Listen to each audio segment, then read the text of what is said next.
Hello and welcome to the Plaid Sheep Oracle.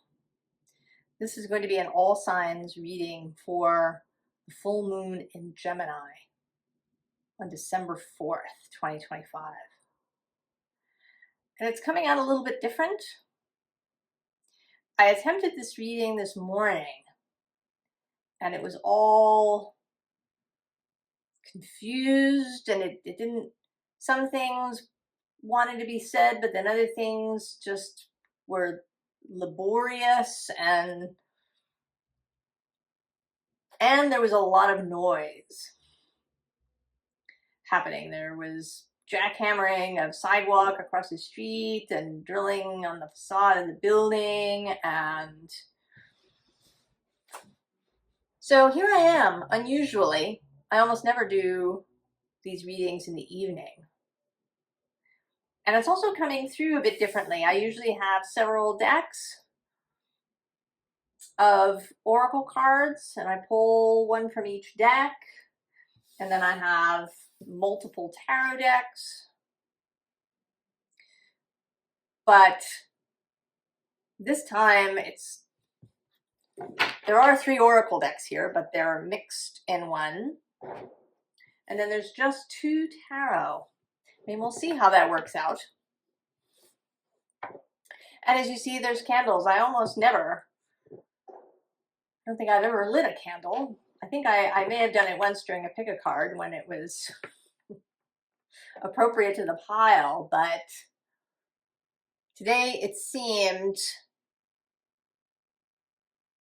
like the thing to do. So we're gonna see what happens as we go. There's something about this full moon, at least for me and maybe for all of you. So the card that came out as a kind of theme card, if we want to say that, this morning was this focus card. And it was this candle burning that had inspired me to light candles. Not so much focus as this, like a light bulb, but also not.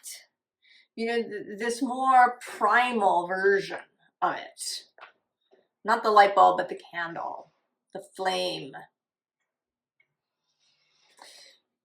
So then this evening, as I shuffled again, looking to see if it would be the same card or not, what came out was this desire card.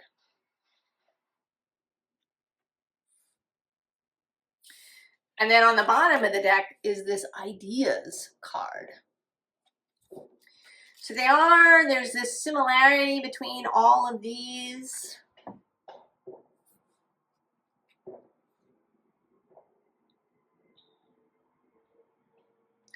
But this desire card, right? This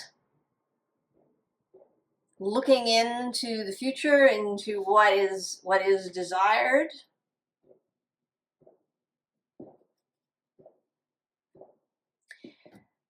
And I think it can be difficult to do that. Even though we do have a future-oriented society, it tends to focus on bad futures. What's the next disaster that's going to happen? And that's not what this is about. This is about seeing your desire coming into being. So, Aries, we begin with you.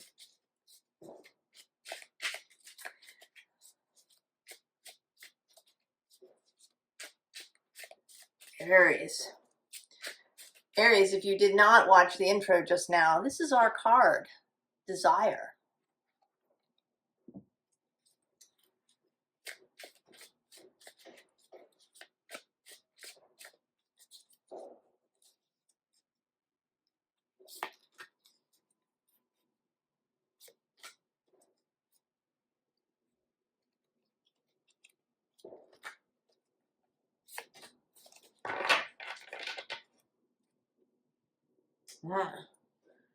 Get carried away. on the underside. It's a very interesting card.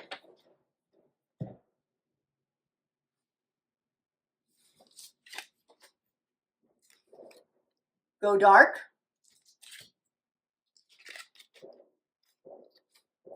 Transform.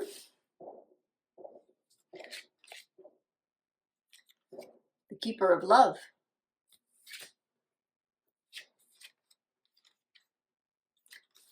And seek the symbol.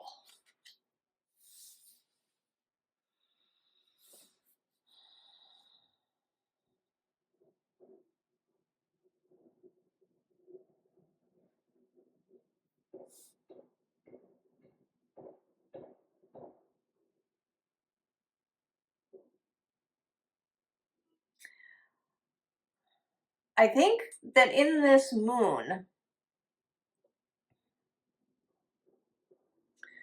we are going to all be asked to think differently.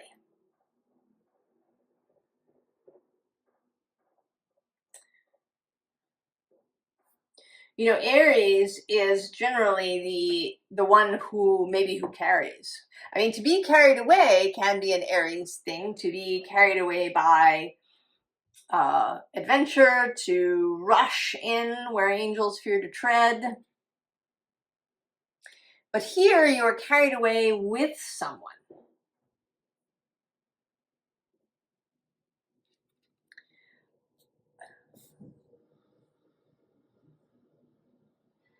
I want to say that the suggestion here is to be carried away maybe by your desire.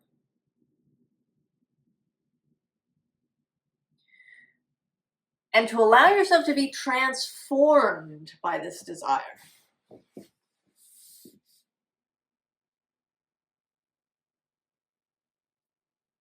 This go dark feels like going into a changing room.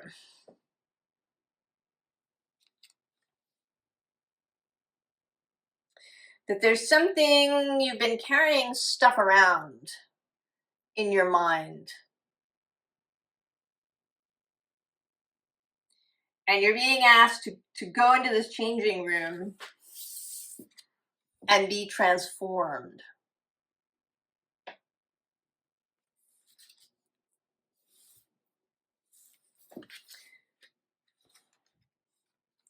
So you go from wearing this, which is kind of, it's a little confused. There's lots of different things going on. There isn't a cohesive pattern. There's birds and insects and different kinds of fruits, and it's just sort of a jumbled mess. To this much more planned, much more really chosen. You know, this feels like the accumulation of all the years.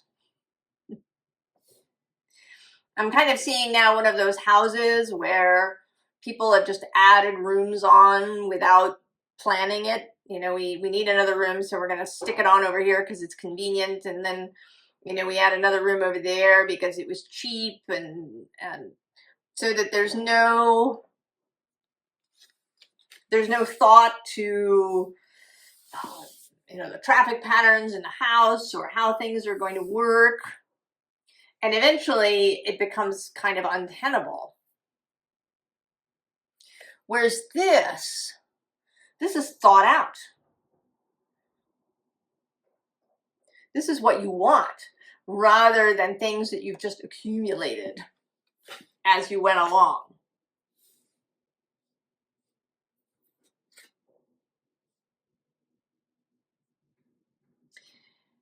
And this is looking like a kind of stop sign or a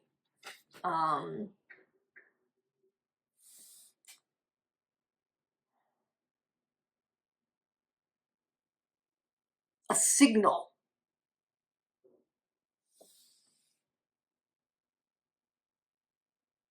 That now is the time for this, to be carried away.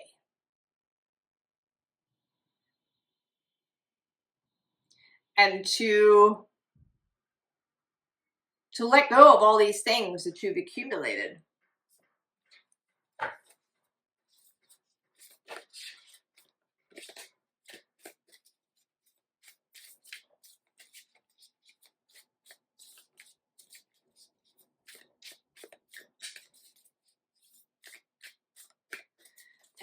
There is something clearing about this. There's something about simplicity.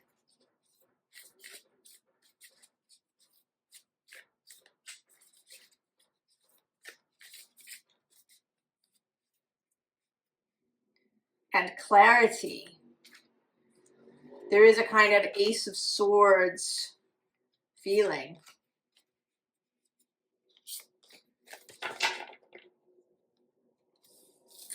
Indeed.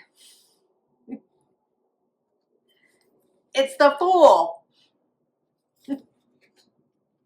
Getting carried away. Who's on the underside? Oh, yeah. See? Dropping all that stuff that you've been carrying. There you are, the Queen of Wands. You have 1 wand, not 10. The Ace of Cups. The Sun. And the 2 of Wands. And that is the 2 of Wands.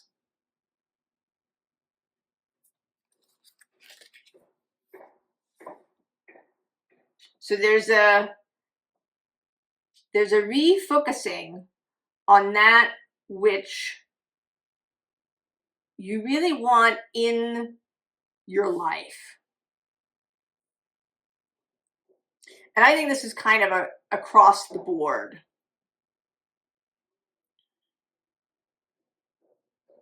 What are all the things that you've accumulated? It might even be, time spent online that you just do you really enjoy yourself? And I totally feel you if you're just there. Maybe you need a little bit of a distraction. You need something. But there is a better way.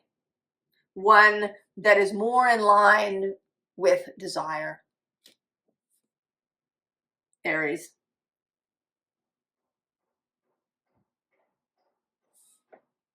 Right? To be free again. To have a free mind, a clear mind that's not cluttered up.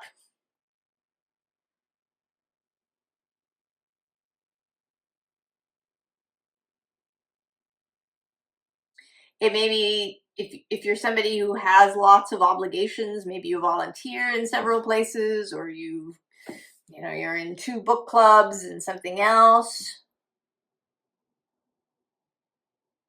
To really think about whether all of that is in line with how you want life to be.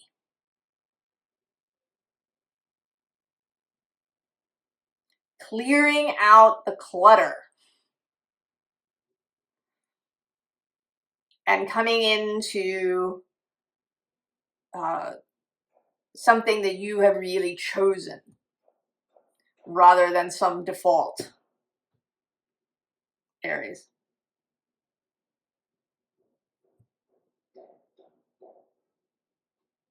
And I think this will be in some way this will be really illuminated for you. I don't know if you're going to, suddenly have this moment of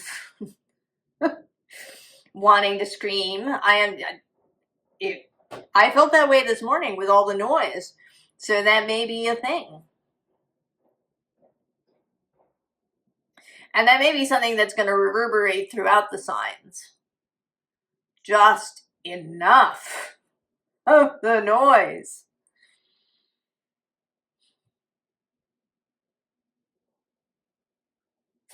Clearing stuff out, Aries.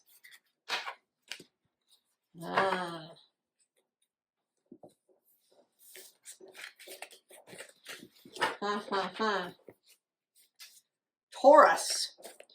Taurus, our card is desire. Yeah, is that a little delicious? We're here in the light of the candle flames.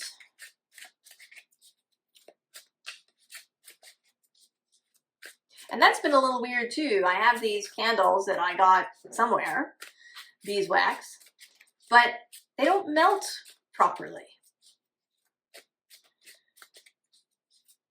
So the poor wick is drowning.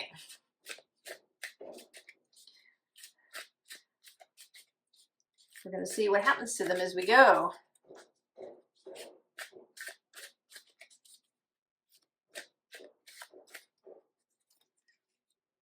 And that's caused me to go online and learn about that sort of thing.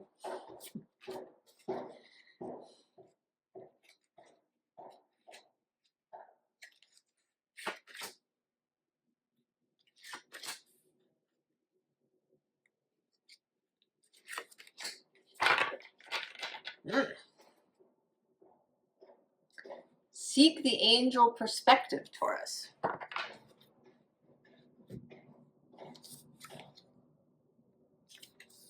Remember who you are. The keeper of wonder.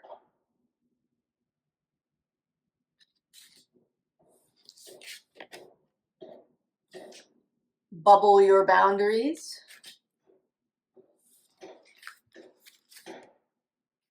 The keeper of time. And the keeper of the harvest.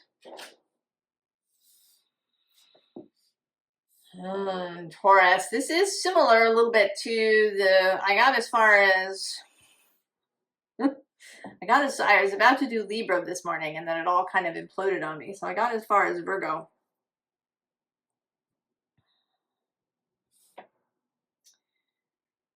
But it was laborious, and oh, you may not have watched the intro. I did attempt this reading this morning and it was just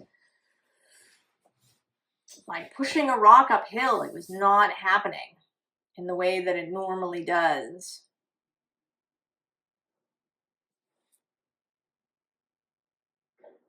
But this is feeling better now.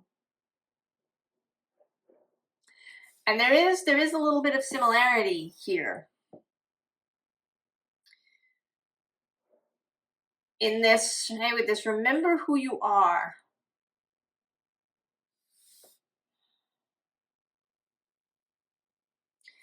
Have you become, perhaps, a little overly practical and pragmatic?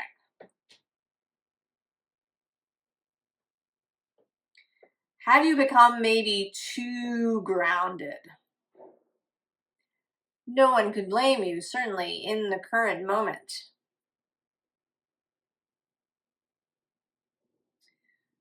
Not just grounded, but really pulled in.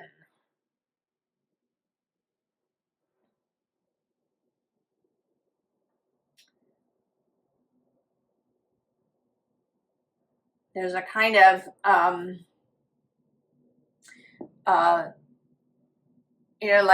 like a collapsing star that becomes, that can turn into a black hole. It gets super dense at the center.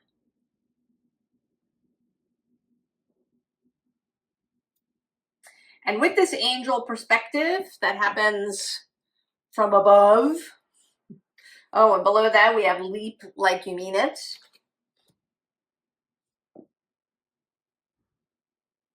And this keeper of wonder, and then this bubble your boundaries.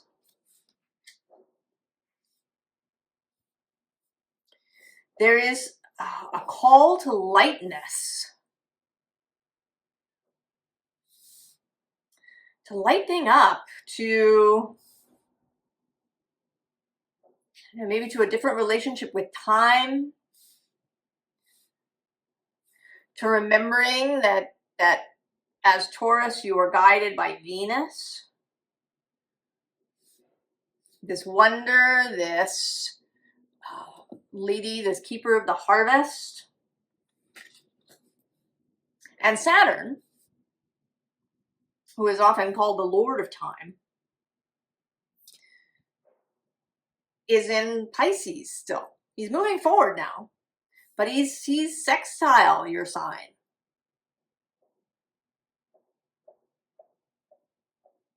Sextile Uranus in your sign. The possibility of something dramatic, something unexpected.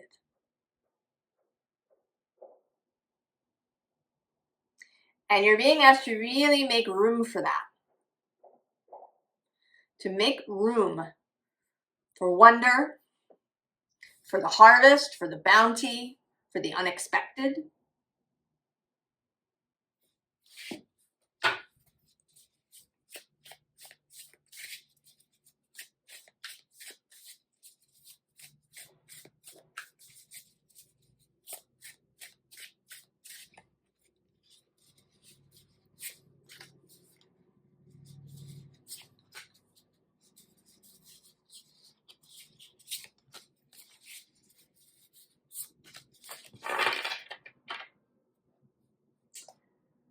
Oh, yeah, Four of Cups on the underside there. But then the Six of Swords, the bottom. See, and here's poor Eeyore. Pooh is offering him these pots of honey, but he's sort of pushed. He's got his head pressed against the tree. Below him, there you are, the King of Chocolate Pentacles. Maybe off by yourself in your tree. Oh, and then even more, the Hierophant. Also you. And this Justice card here, which in this Pooh deck, we have the Justice of Pooh needing to repair the damage that he's done to Rabbit's carrot field. Again, more of this really practical kinds of things. But then below that, we have the Hanged Bear. Oh, and I'm going to go one more with the Ace of Honey Pots. So a different perspective, a different idea. The feeling of love. Oh, the Knight of Chocolate Pentacles. The Ten of Cups.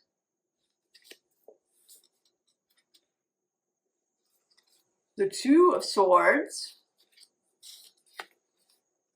And pure joy. You know, and how this is seeming with this walking the plank here is, you know, it's almost as if you just,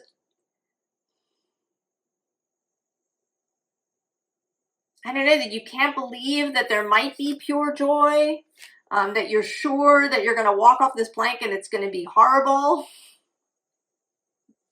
that you're going to take this honey pot and it'll be bad in some way. You have this desire to move, maybe to take action, desire to move towards the desire to move towards desire.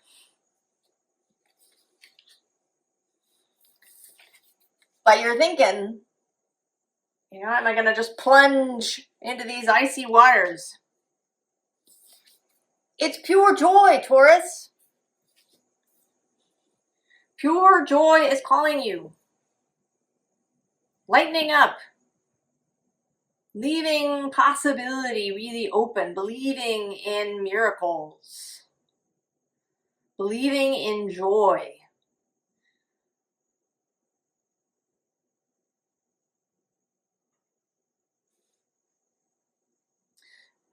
There was a thing that I read in Gemini's reading, and I think I'm going to read it here. I might have to read it every time the Pooh deck comes out.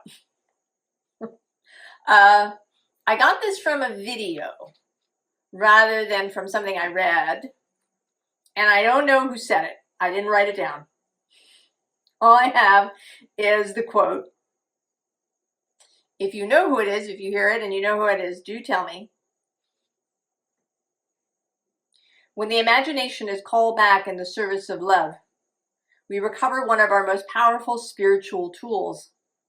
We can use imagination as we did when we were little to remind us we are never alone, that we are capable of anything, and miracles are a part of everyday life, like toast and slippers and taking out the garbage. When we allow ourselves to be surrounded by what love believes, our lives are mystically drenched and spiritually pregnant with all the magical beings and happy endings we could hope for. Taurus. Got it? Yes.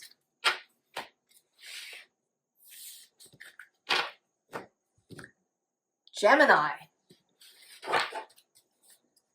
Gemini. Your moon.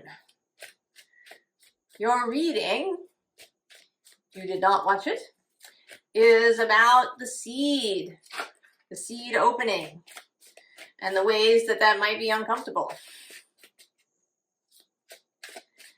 and that there might be resistance.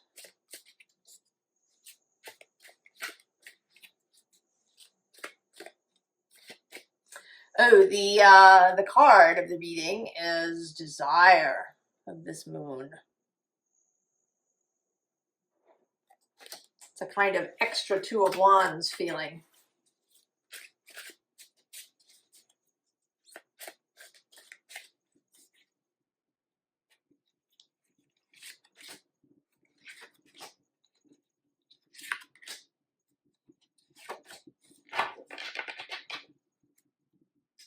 Oh, look at you. There you are. Follow the muse. Rewild your life on the underside.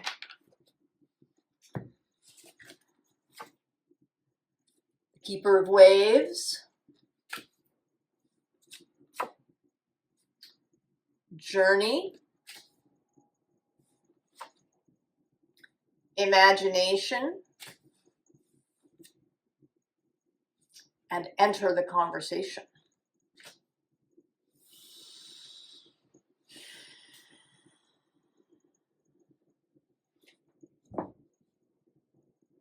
Make the waves, Gemini. We have the keeper of waves, and then we have this wind-tossed person. I mean, she seems to be, and she's being blown this way by the wind. And then this card of imagination.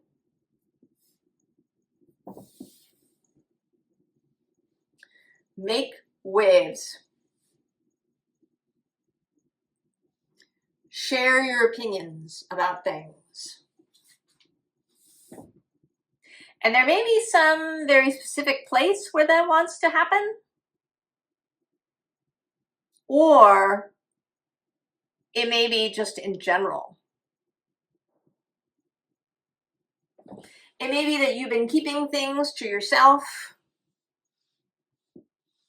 And I would say that we are not talking about online kinds of things.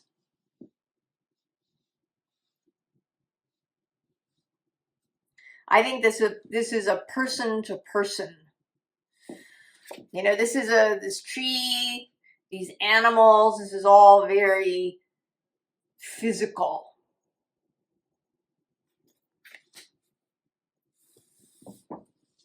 The physical, three-dimensional world rather than the virtual world.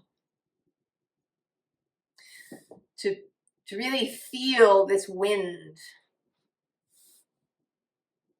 Who's under the muse? Oh, radiates self-compassion.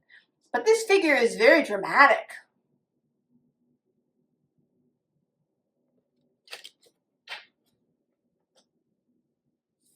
And how many of us are really sick to death of things that are virtual or digital or artificial.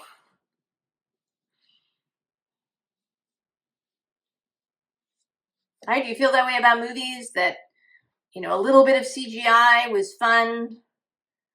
It lets you add some things to a movie, but when the movie becomes 90% CGI and green screen and AI things,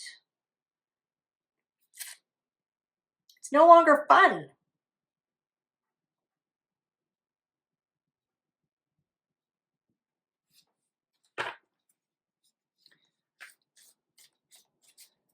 So make some waves in your real world.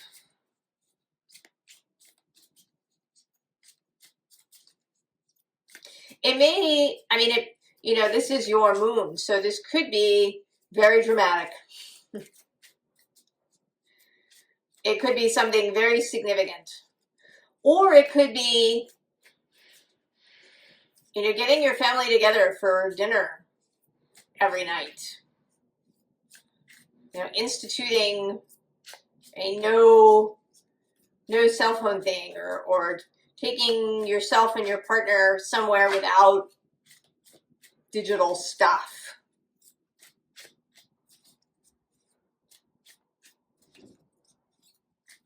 Starting an in-person, in people's living rooms book club.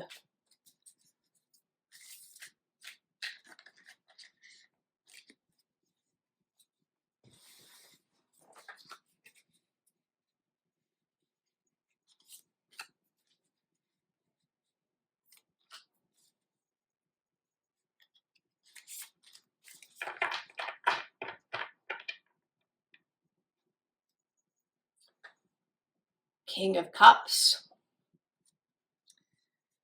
And who's on the underside? Oh, the Queen of Wands. See, these two, they are absolutely in person.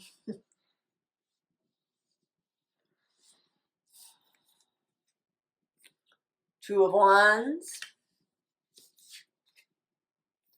The Four of Cups. The Page of Cups. And the Magician. Mercury, your planet.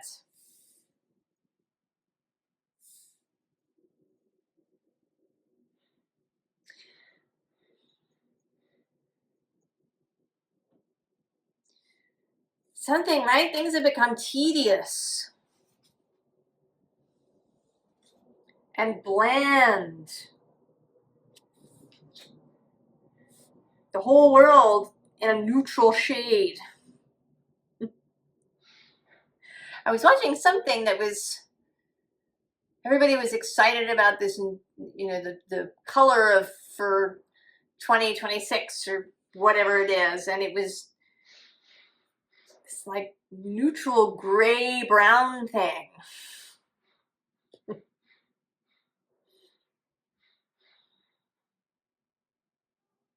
Dull, bland, boring.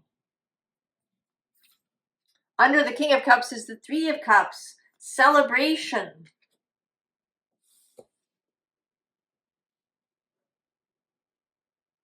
I mean, this might apply to the holiday season.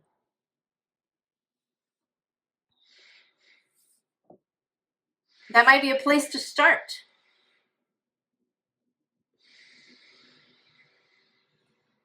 To do something different.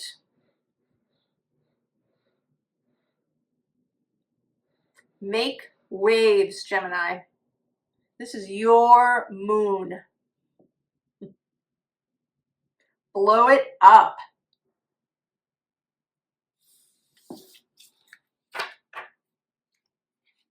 I think that Two of Wands may start coming out a lot. Cancer. Our card Cancer is desire. Desire.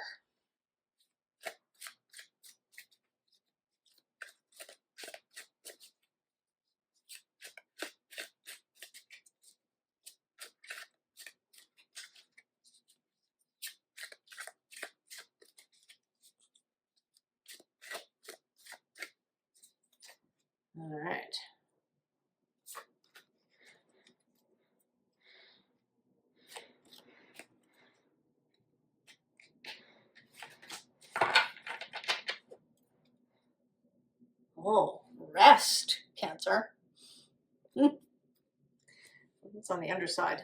Listen. Oh.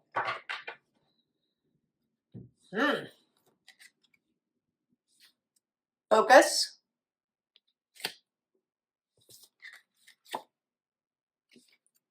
Remember who you are.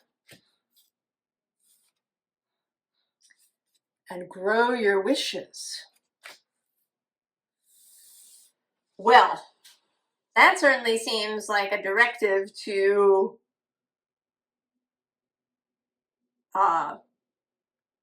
really to concentrate, to have a focus on these desires. Jupiter's been in your sign since last spring.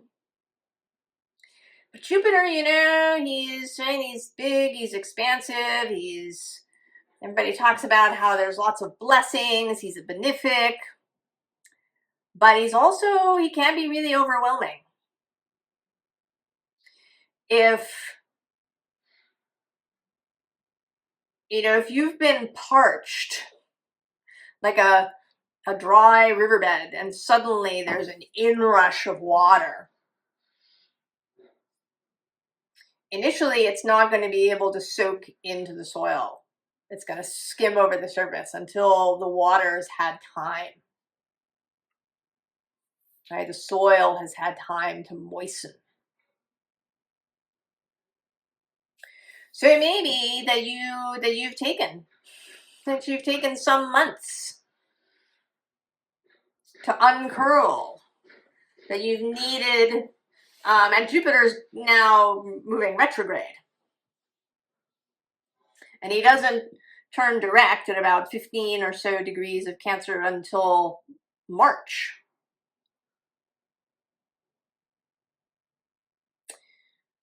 So it may be that now you're kind of really going to get down to business with cultivating Jupiter's blessings. What's under the rest card? Oh, we have reciprocity. And what that actually feels like is just opening the door. Maybe that Jupiter has kind of been knocking on the door since he entered Cancer. Let me in. And it's only now, at this full moon, that something shifts for you. Something in the mind. Gemini is the mind space, or a mind space. Also, Gemini had Jupiter in there most recently, so there's some experience there. And Mercury, Gemini's planet, has been in these grand trines with Jupiter and Saturn. And he's going to make one more before he nips out of Scorpio and heads on his way.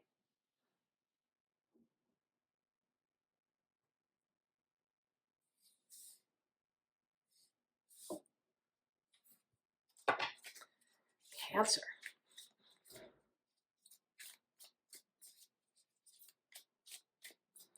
There may be a call to simplify things for yourself.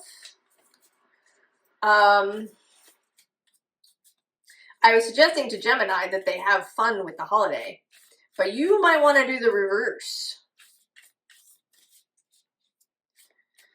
You might want to make things as simple as possible. Maybe if you usually give a party, maybe you don't. Maybe you go to other people's parties this year. Or you stay home quietly. Maybe if you're the organizer of the Secret Santa at your office, you let somebody else do it. Simplifying. Increasing the opportunities for rest, but also for focus, for dreaming.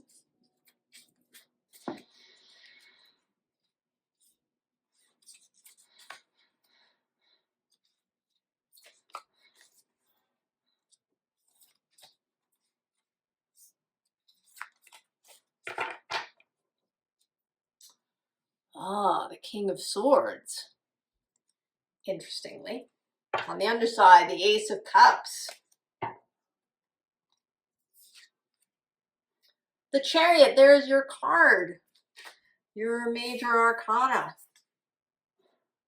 Five of Pentacles. There's a little bit of self-isolation.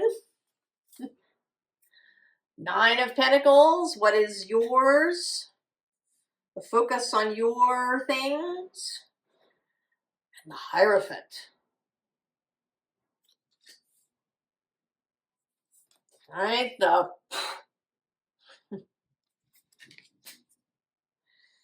the above and the below. Who's under the King of Swords? Oh, the Queen of Swords. Ended up together.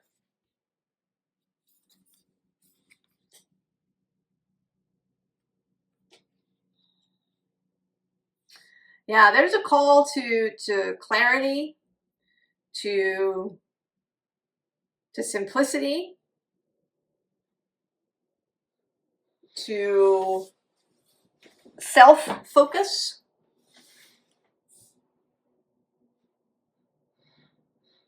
To really considering things properly.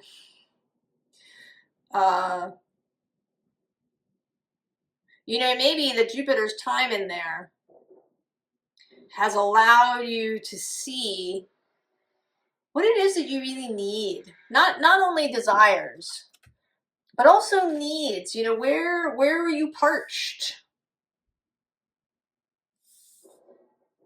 Cancer.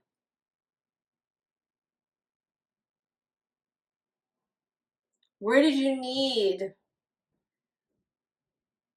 Jupiter's expansion into the water? And this whole watery time that we're in with all the grand water trines.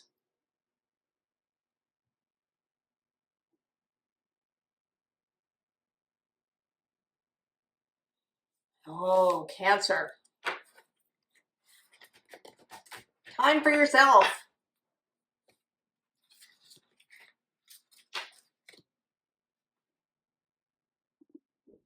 Leo. Leo, our card, you're going to love it.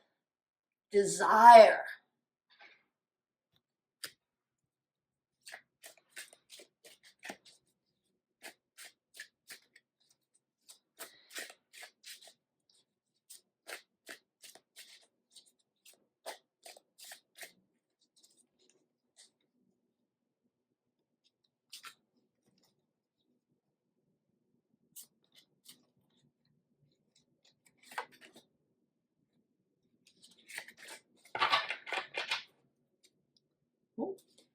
Get carried away. That was in that spot in the Aries reading.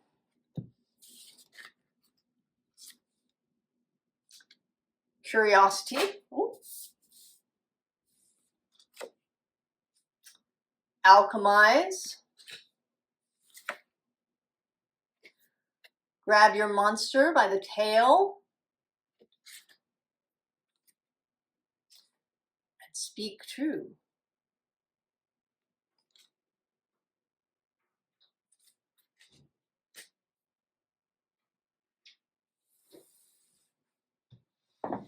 Leo. It seems like there's something that's wanting to be, I mean, maybe it's wanting to be said, maybe it's wanting to be done, that maybe you've been putting off.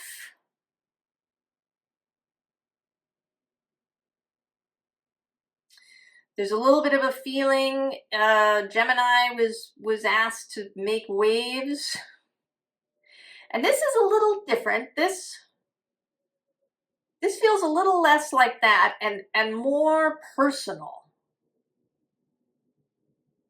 That there's something you've been putting off because maybe it scares you personally.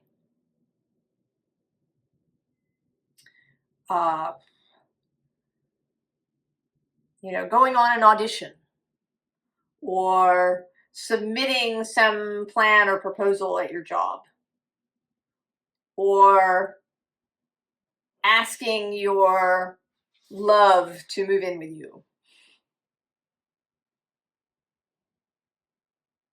It might even be something like leaving, quitting a job, leaving a relationship.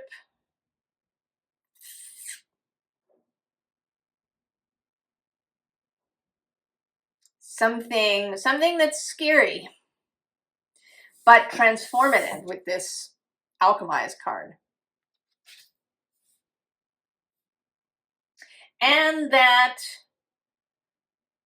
it has an uncertain result, but with curiosity, that's a great starting point. Getting curious can circumvent fear. Yo. Interestingly, we are having the Wisdom of Pooh Tarot.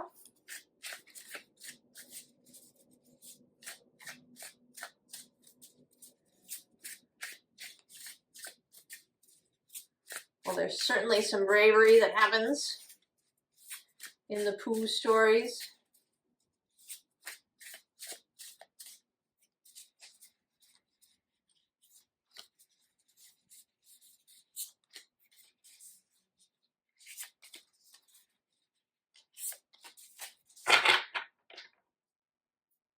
Oh, there's death on the bottom.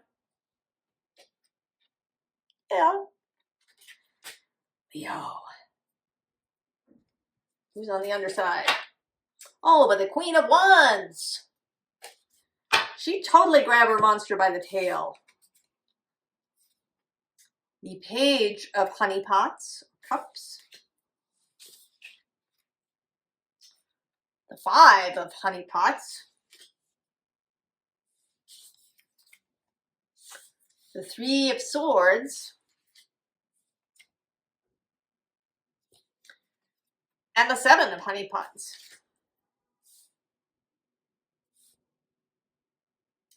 I mean, this is sort of it's a confirmation and a repeat.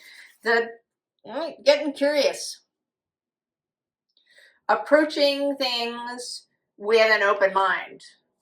There is a sense that this Gemini moon is asking us to release preconceived notions and allow for the idea that something completely different, unexpected, never before happened can happen. That we have these fears about disappointment, loss, pain. But in fact, there's many more choices than that.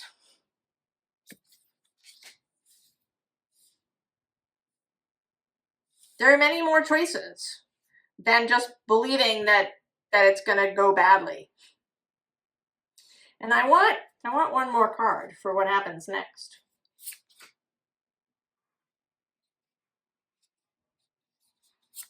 Two. Oh, the Knight of Swords. And the Sun. How great is that?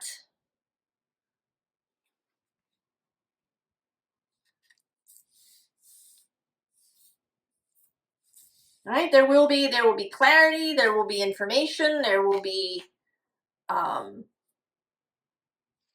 good news, good stuff on the other side of this. But there is this death first.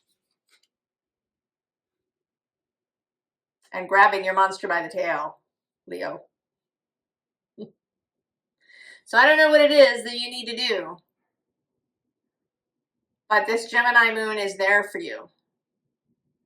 It may illuminate something to be curious about. It may something may show up that will make you go, oh, that's a new thought. Getting curious.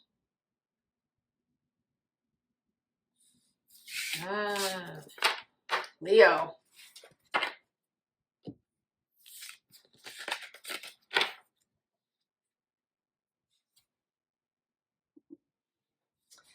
All right, Virgo.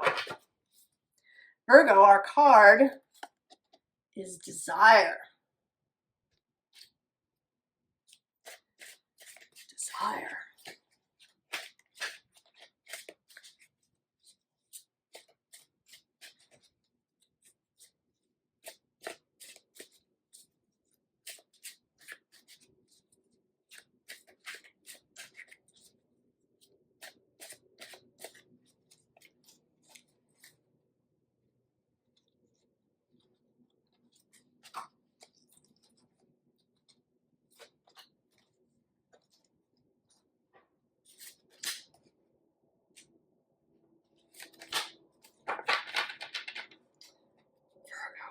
Oh, wish.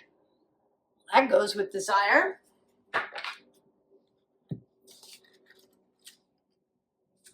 Contradiction. Get carried away.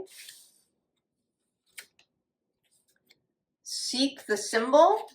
That's interesting. Those are both Aries cards. Permission. Oh, Virgo. You have permission to get carried away.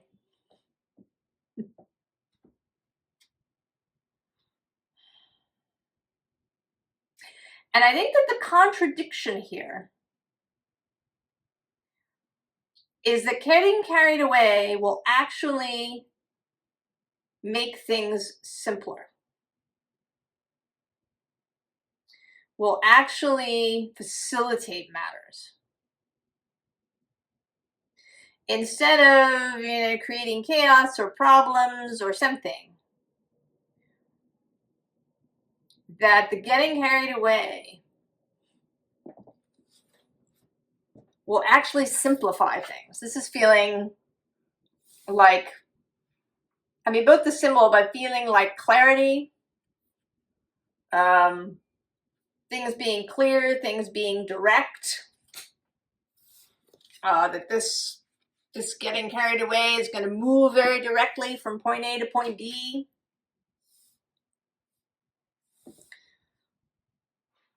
That caution or extra planning or any of these things will actually make the thing more complicated.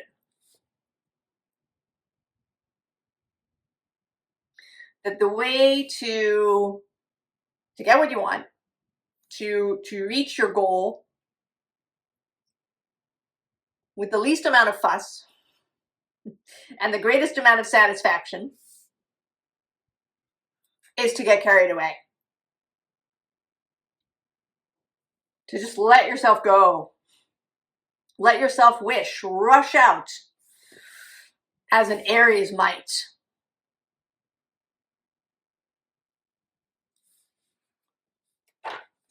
Virgo.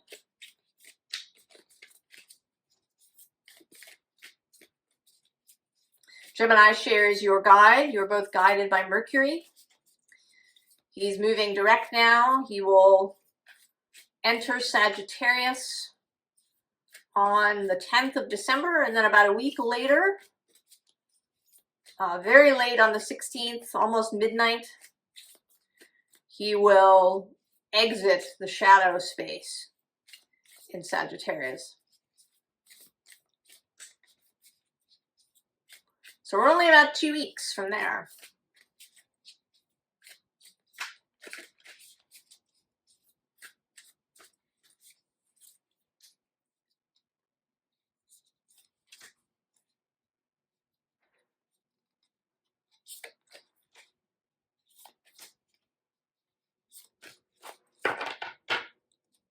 Oh, the Hierophant. 7 of Wands on the bottom. Courage. Courage, Virgo. Right? This Hierophant who is having this revelatory, numinous magical moment. The Fool, of course. Oh, the Moon. Now, this is the full moon, Virgo. And there you are, the Knight of Pentacles and the Seven of Cups. Get carried away. All the cups, Virgo. Take all the cups. You know, sort of, what I'm seeing now is, right, there's these flowers. I'm seeing this horse totally eating all of those flowers. Just eating them all. Eat all the flowers, Virgo. Enjoy yourself. Have fun.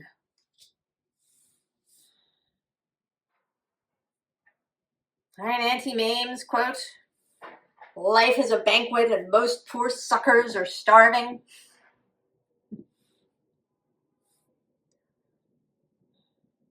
And she was talking about like the zest for life, enjoying yourself, right? Having this numinous experience.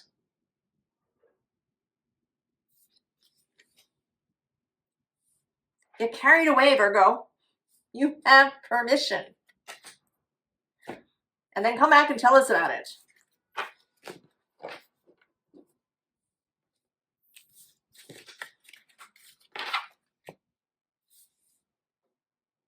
Libra. Libra, our card is desire.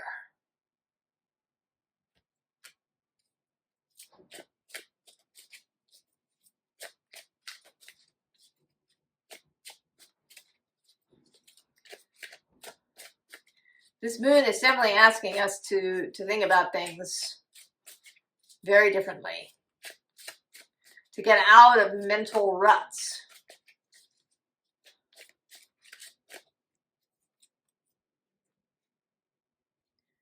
To make changes. I am doing this reading in the evening. I never do that.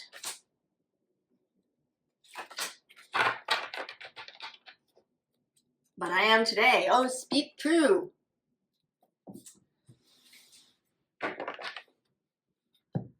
That was out in Leo's reading, interestingly.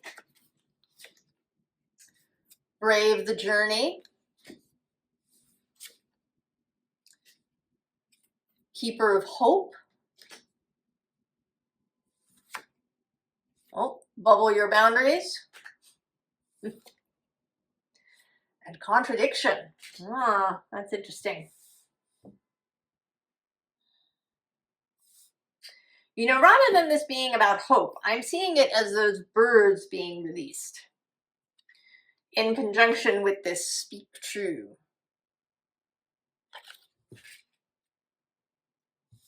And also this, I mean, of course, bubble your boundaries, brave the journey.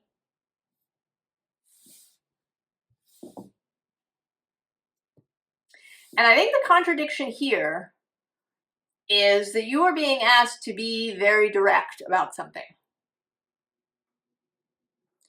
To tell someone, could be anybody, a partner, a family member, a boss, a coworker, maybe even yourself, to be very clear and direct. And it may be that the contradiction is that actually works better. If in most of the time, Libra, if you do your best to be very diplomatic, to be very tactful, to, you know, approach things from the side, or to do that kind of sandwich thing that they teach you in management classes where you have a good thing and then you have the bad thing and then you have another good thing. So that, you know, somebody who you're reviewing will, you know, exit feeling good. Maybe you've been keeping things to yourself. Maybe you've been quietly doing things, taking care of things,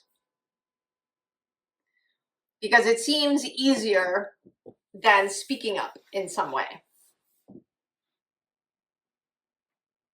It could also be doing something. Doing something that seems a little radical or a little sudden. You know, quitting your job, moving cities, leaving a relationship, entering into a relationship, something that seems, at least to you, perhaps, radical. Or maybe you think other people will find it radical. And I think that when you do it, you're going to find that contrary to expectation, things turn out really well.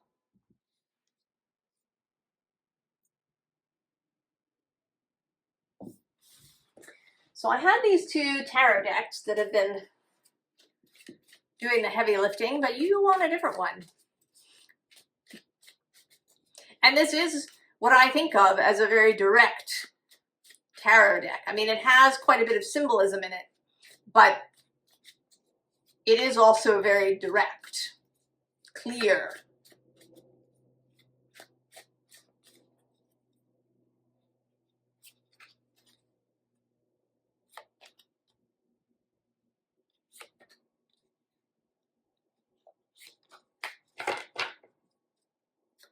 Oh, look at that, the Magician.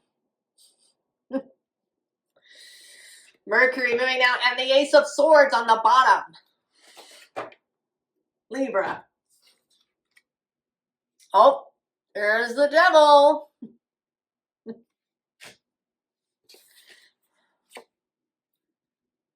Eight of Pentacles. The Ten of Wands. And, yeah. Libra, you've just been keeping your head down, haven't you?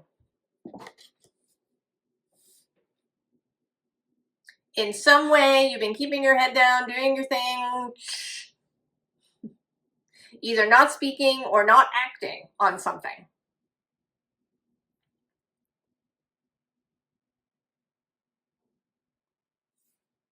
Right? I mean, the appetite here and the will are both sagging. Right? There's this desire. But something in this moon is going to change. It is trine your sign with the sun sextile. Sagittarius, as the sun energy here, is very direct. You can channel that. Channel that energy. Who's under the Magician? Oh, the Hierophant. I mean, these two. Right? They know what they want. They know what they want to say.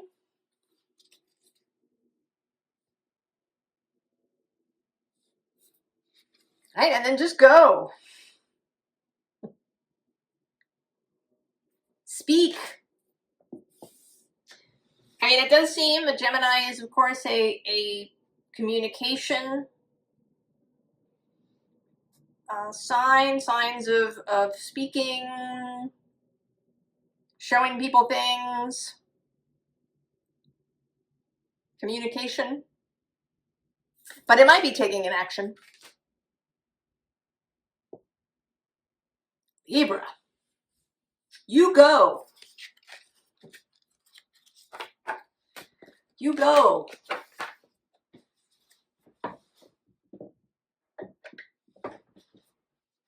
Right? If you're acting in integrity,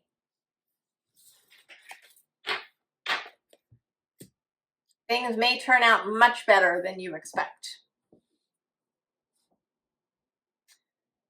Scorpio. Our card, Scorpio, desire.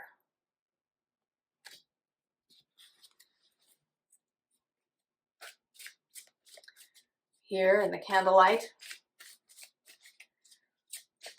I've been saying that this moon wants us to think differently, to see things differently, to open to entirely new possibilities, to be free as much as possible from preconceptions and mental ruts.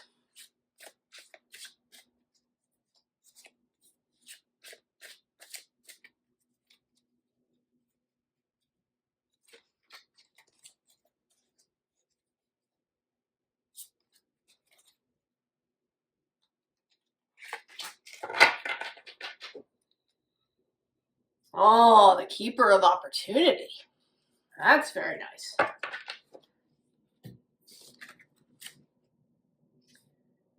Creates stillness.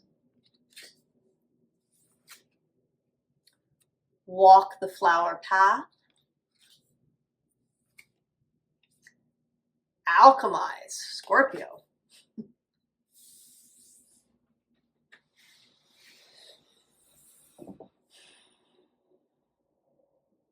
So it seems like the opportunity is to really be yourself with this stillness, this alchemy, but then also to have this kind of shaft of light, this flower path. There's an opportunity leading to something that you desire. And it lies on the flower path.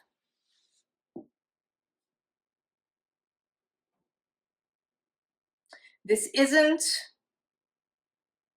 I want to say that this is not what we generally call shadow work.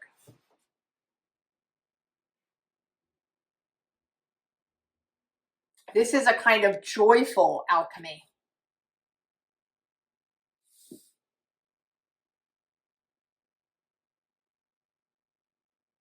An alchemy like you might have in the kitchen, where you put a bunch of ingredients together and you get a cake.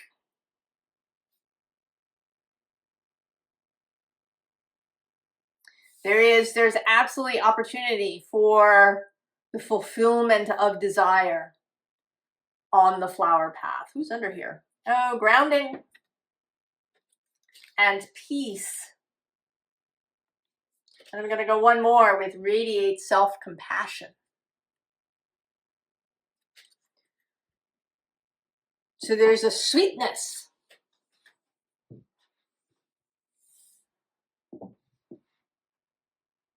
a lightness. And we are going for the wisdom of Pooh tarot. There is a real playfulness to this moon.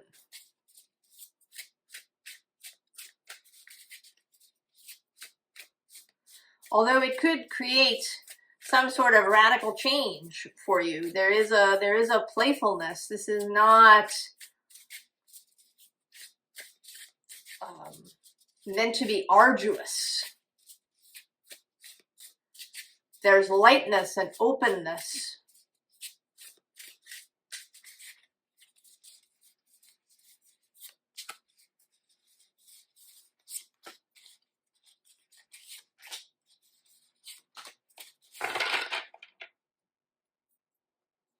Oh, 6 of chocolate pentacles on the under there, and on the underside we have the Magician. He's made several appearances.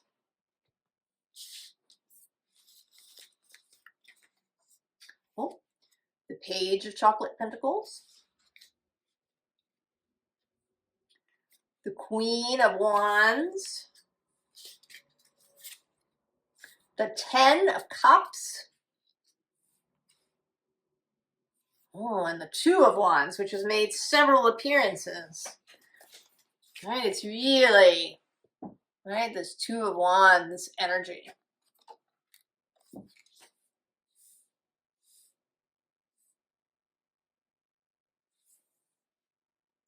And it may be, it's just sort of occurred to me, The Two of Wands is associated with the first decan of Aries. So 0 to 10 degrees-ish of Aries, that first decan. And that is where Saturn and Neptune will meet, at that 0 degree. So there may be a little bit of looking forward to that.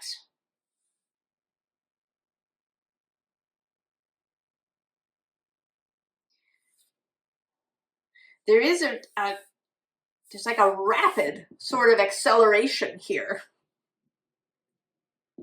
Going from this Page of Pentacles, this kind of student energy, we move right to the Queen of Wands, who knows what she wants. She is the queen of desire and inspiration and creativity. To the Ten of Cups. So these three sort of feel like the trajectory. And then this is that first, the first step. You know, believing in it. Receiving this message that's a map of some kind. And being willing to follow it.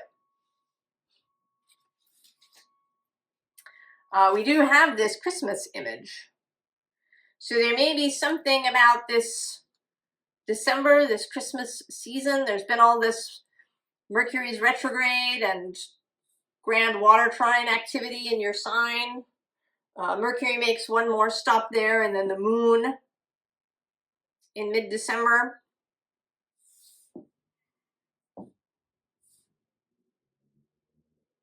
So there may be something about that.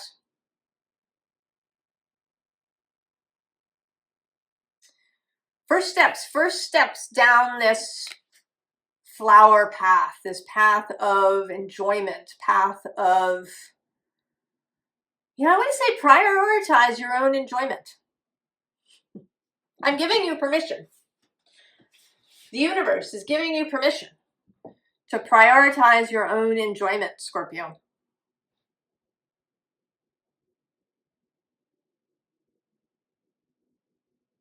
Because there's lots of effects down the line, I think. Scorpio.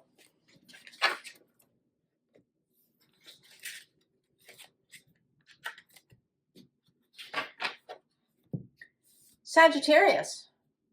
Our card is desire.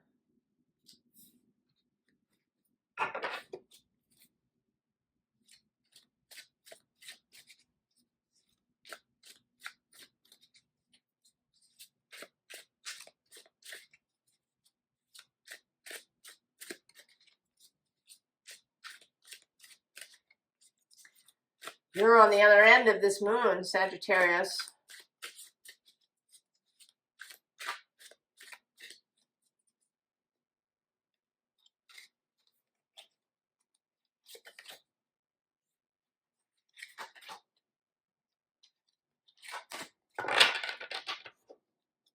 Oh, Keeper of Opportunity. Scorpio had this card right in that spot. Opportunities for everyone. Tend the roots of reciprocity. Bubble up. Cherish the small things. Discernment.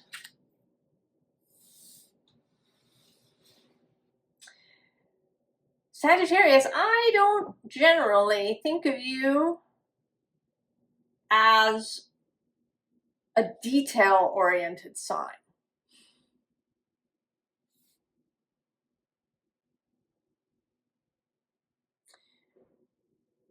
But I'm feeling that maybe it might be a good time to pay attention to details at this moon.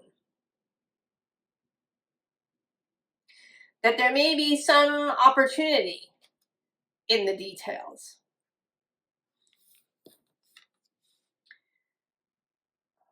There may be somebody who communicates with you, who gives you an offer, or who asks for your help.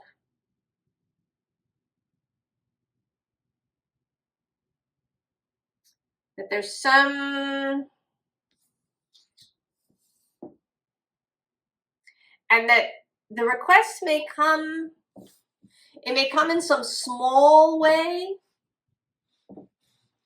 rather than being a shout or something loud, so that really paying attention, discernment, as in,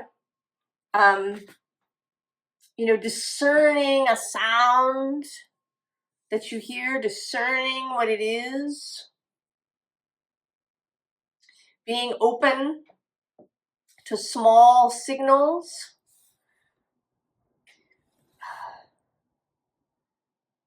Paying attention to the detail. She's got all of this feathering and curly cues and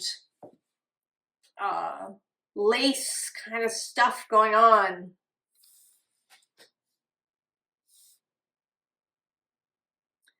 So there's something about the details, about a small, that something is going to come in maybe in a small way or in an unexpected way, that something may show up while you're responding to something else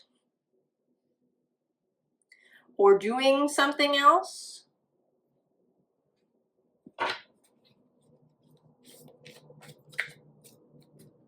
That being open to trading things, or open to cooperation more than usual.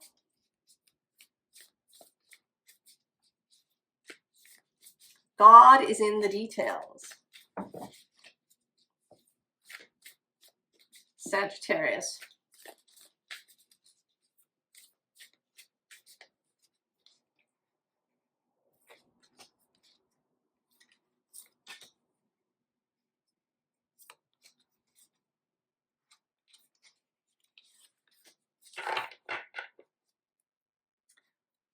Ace of Swords. Who's on the underside? Judgment. So something small, right? The ace, the one, the singular thing, leading to judgment, leading to something bigger. Oh, and the Ace of Wands. Oh, and the Ten of Wands. The Two of Cups. And the Six of Cups. There is something here about cooperation, about the neighborhood. It might be about family or your friendship group or your community, that there's going to be some opportunity. And it may be an opportunity for something small, like not a big deal. But it may be that it'll feel like a big deal, like you don't want to do it. That it's annoying, or you have too much to do, or there's just, the time of year is too busy to do these things, to be involved.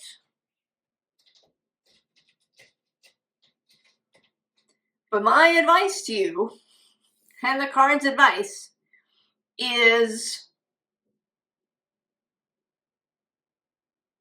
to cooperate, is to help, is to become involved in whatever it is. I mean, it could be something silly, like your aunt wants you to help her decorate the house for the holiday.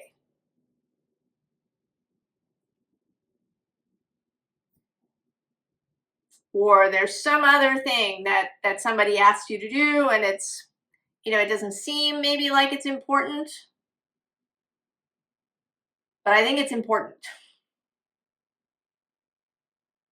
And then when you're doing it, pay attention.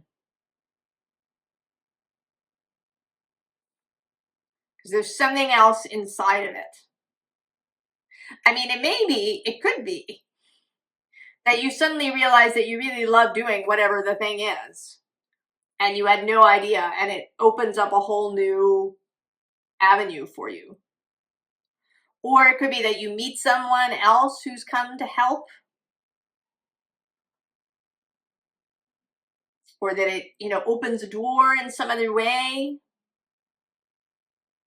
And I think that you will get a lot of just personal satisfaction out of it. That, right? It's the Two of Cups.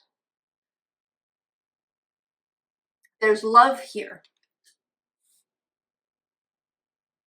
in this communication.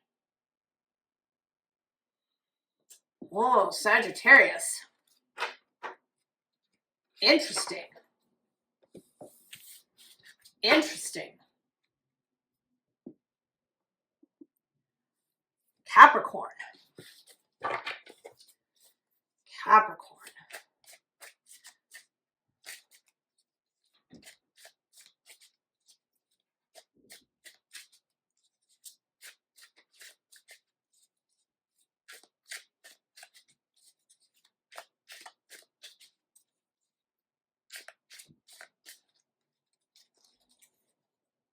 Oh, I didn't tell you. The card for this month is Desire.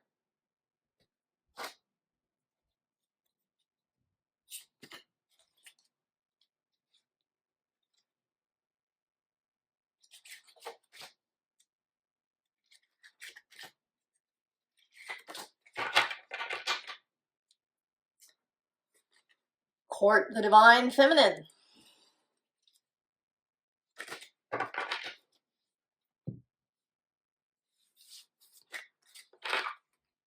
I always think this looks like a Star Trek outfit. Right? There's a almost, I mean, she's doing a sort of mudra here, but it also, feels like the Vulcan salute. I don't know why I'm bringing that up for you, Capricorn, but bubble your boundaries. Receive your worthiness. Drink deeply. And embrace enthusiasm with the 3 graces. Capricorn.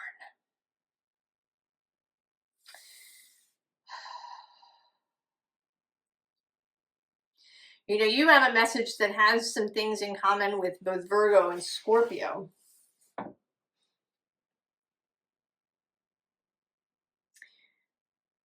Permission to enjoy yourself, permission to drink deeply,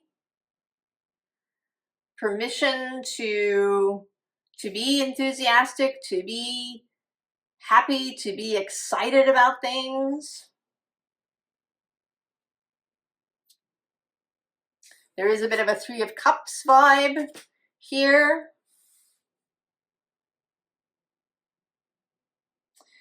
To be, I don't know, permission to luxuriate.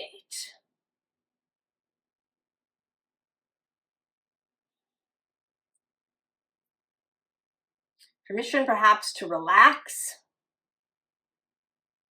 I mean, the card that was on the bottom, I haven't shown the bottoms mostly, but it says reach.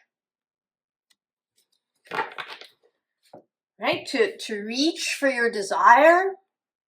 If you've been holding yourself back, restricting yourself, telling yourself you're going to do it later, there's more important things to do now. There's more practical things to do now. There's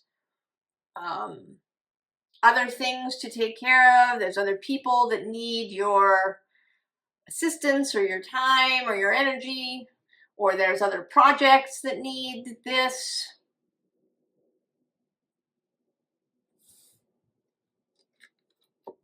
Drink deeply, Capricorn.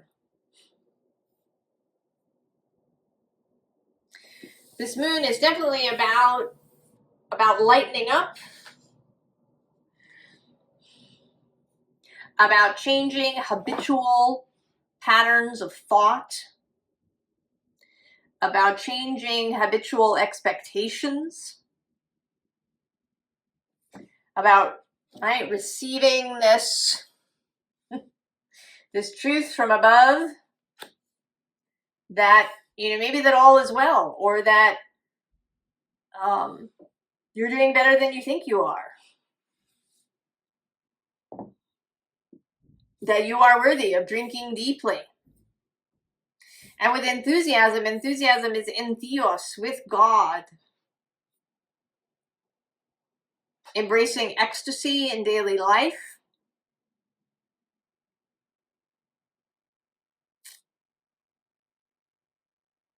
Embracing pleasure and enjoyment as fundamentals to life.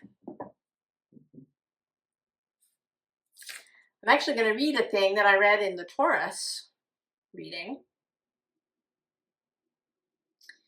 And it's a quote. I took it from a video a long time ago. I have no idea. I didn't put an attribution because I didn't expect to be sharing it with anybody at the time.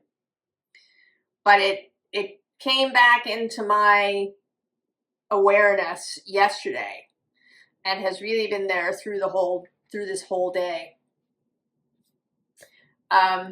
When imagination is called back in the service of love, we recover one of our most powerful spiritual tools. We can use imagination as we did when we were little to remind us we are never alone, that we are capable of anything, and miracles are a part of everyday life, like toast and slippers and taking out the garbage. When we allow ourselves to be surrounded by what love believes, our lives are mystically drenched and spiritually pregnant with all the magical beings and happy endings we could ever hope for. Capricorn, lightening up.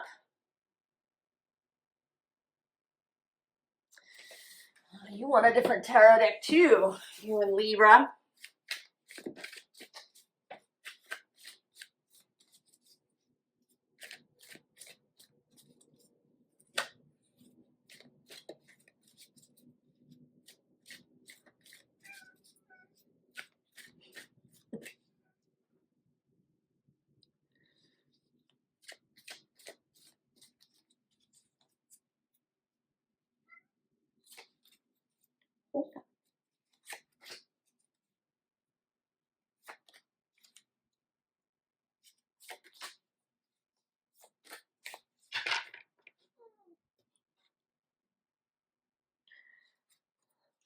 Judgment on the bottom.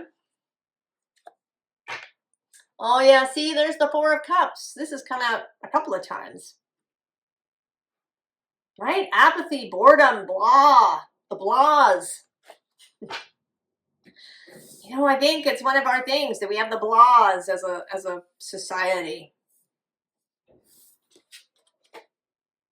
Prince of Staves. Sagittarius in the house. Oh, there's the devil.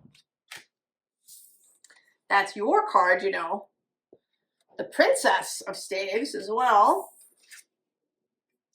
Oh, the Eight of Swords. And Two of Sacred Circles. Oh, Capricorn.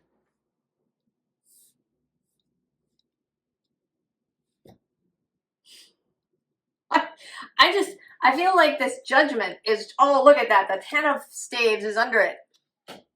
This Judgment is just leaving this whole thing. I mean, this Knight of Wands is just standing there. He's not moving. This is this is one of my least favorite devil cards. It may, in fact, be the least favorite devil card.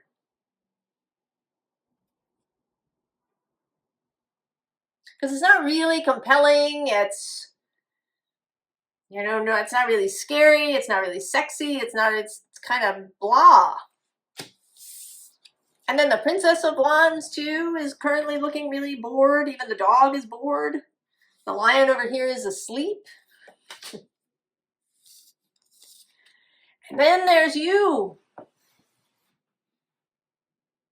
I don't know. I think we're, as a society, I think that we're a little bit We're afraid. We're afraid of ecstasy. We're afraid of drinking deeply. You know, is it cringe? Is it self-indulgent? Is it wasteful? Is it new age? Is it, right? It's something.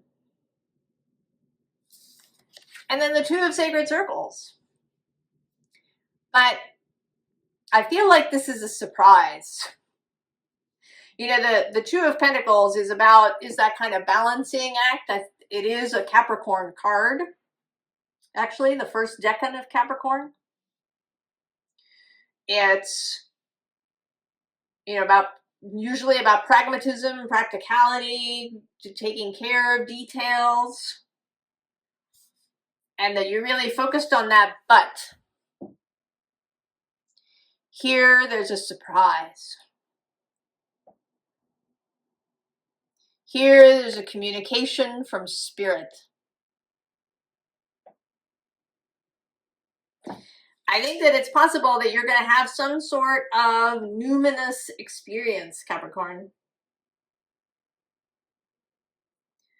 Some kind of mystical experience that's going to eclipse all of this stuff. I just want to pile it up and stick it in there.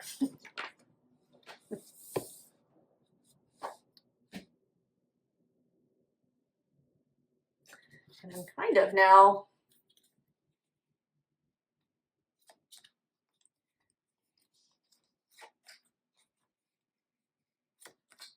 pull 3 other cards. Let's see what happens. What do we get?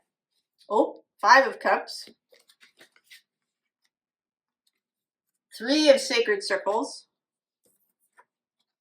Oh, and the 8 of Swords reappearing, Capricorn. It's like you're taking baby steps. You've gone from the 2 of Sacred Circles to the 3.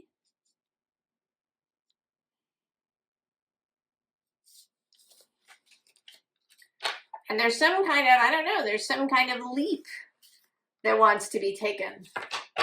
What's the leap, Capricorn? We're going to shuffle. Oh my goodness.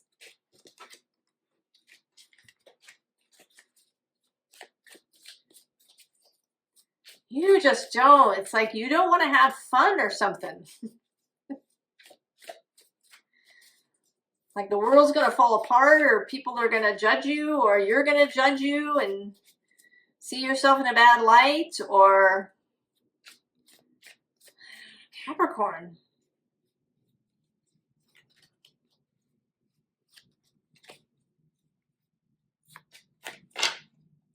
Ah, there she is, the High Priestess. The 8 of Swords again. Capricorn. Oh, who's on the underside? Oh, the Empress. The Empress drinks deeply, Capricorn. 8 of Staves. 3 of Sacred Circles returning. And the 7 of Cups. There is totally some experience coming your way, Capricorn, that's going to open up a bunch of possibility. And your job is just to be open to it.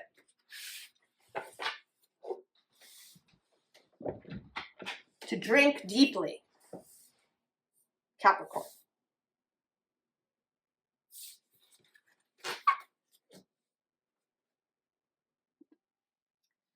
Aquarius. Aquarius. The card Aquarius is desire. Desire. How we attend to it, how we see it, how we communicate with it, how we hear it.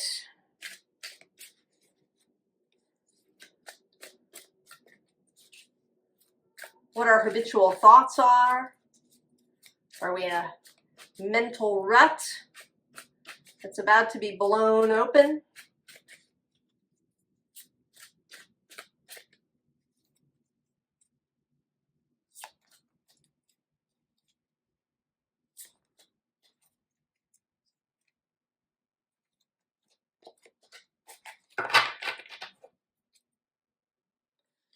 Reclaim innocence.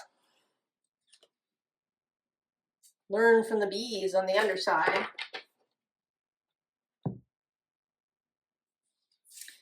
This reclaim innocence has been running through all the readings, this reclamation of an innocent perspective.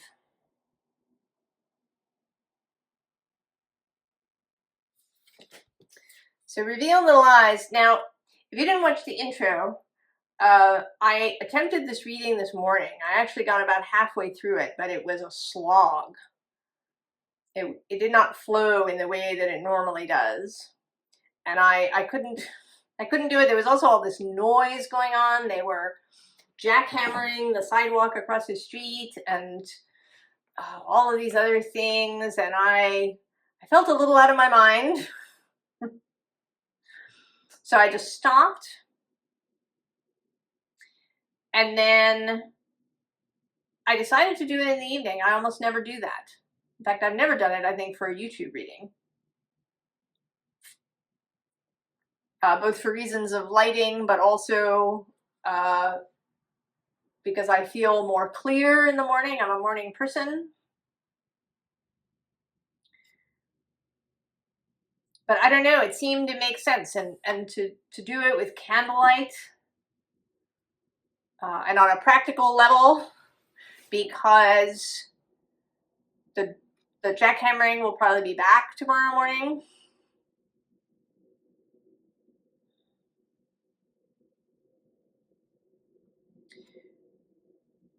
So there's something,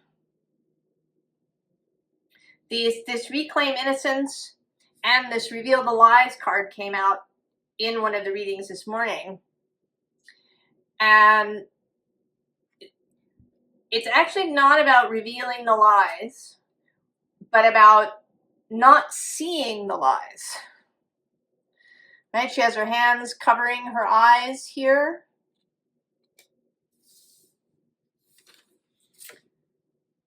Imagination. Receive. And tend the roots of reciprocity. This came out in Sagittarius's reading. Though I think here it has a different meaning.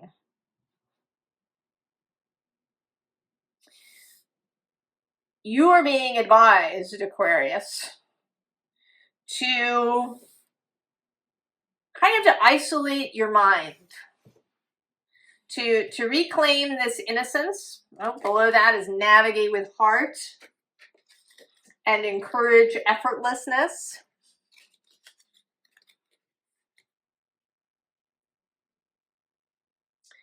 So eliminating other people's opinions, ideas. You know, you go online and there's lots of people who want to convince you that they have the right idea.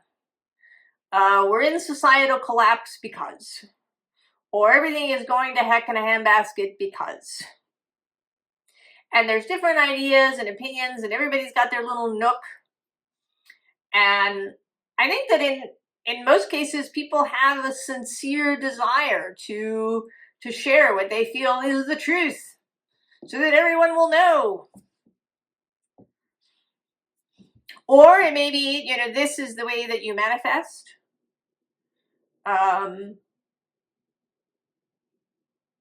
Or this is how you do things. I run into this in the craft sphere with knitting and crochet. And people who have very set opinions. You know, this is the best way to knit, or crochet is easier, or, you know, whatever it is.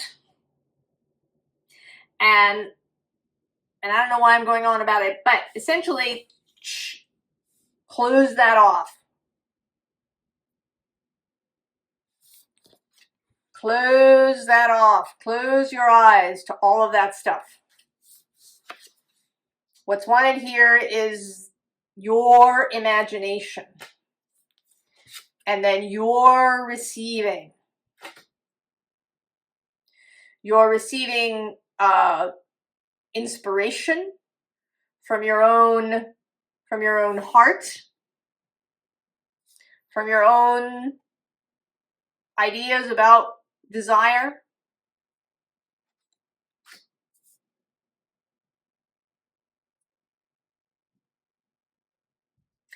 And then this tending the roots is not so much about reciprocity, but tending the roots.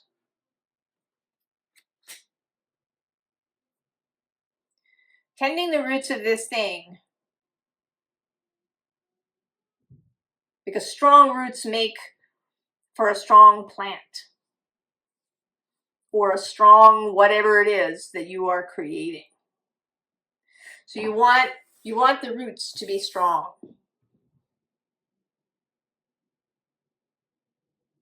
And you want the roots to be strong now in the beginning. Often when they plant new trees, they will plant them in the fall so that the roots have some time to get established through the fall before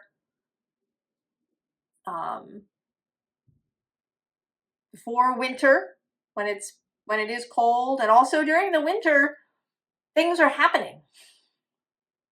Stuff is beginning to move because generally by the end of January, February, there's already buds on the trees. So by planting in the fall, the trees have some time for the roots to get established. So you want the roots of this thing, whatever it is, to get established before you expose it to all of that stuff that's out there in the world, to possible criticism, either direct because people, hear what you're doing, or indirect. You happen to read something that says, oh, such and such is a bad idea, and you're doing such and such. You know what I mean?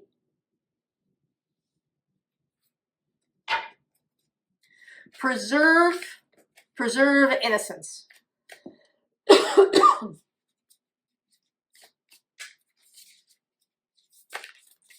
So that the roots have time to get strong.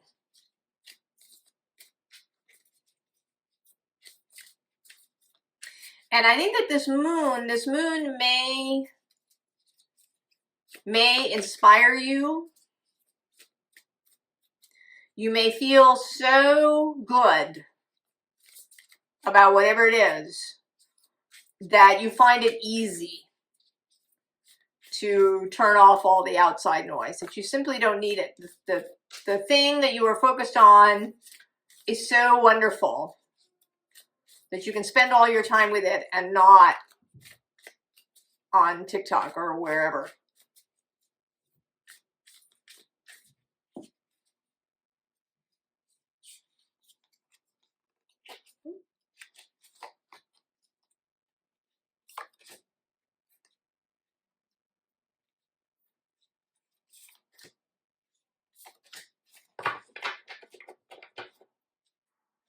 Oh, Six of Cups. That's interesting. That was also in Sagittarius's reading, although in a different space. And it is again coming out differently. The Emperor. Oh, yeah. The Ten of Pentacles. Nine of Cups. An Eight of Swords. That's interesting.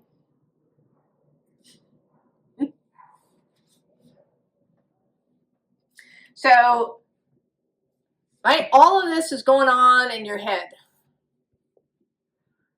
And you want to protect it. You want to protect your neighborhood. You want to protect what is happening inside your head from all the other stuff. Oh yeah, death is on the bottom. There's something. Oh, and we also have the Hermit. Who else is under here? Is there one? We'll do one more. I have Three of Cups. So there may be people, intimate friends, people close to you, with whom you can share these things because you trust them. You trust them to not, you know, try to discourage you or scare you or any of these things. Right? The Emperor here in a quiet Zen sort of way, maintaining his own sovereignty, especially of his mind. And then the Ten of Pentacles is kind of a group thing, but we just have one house here. Building up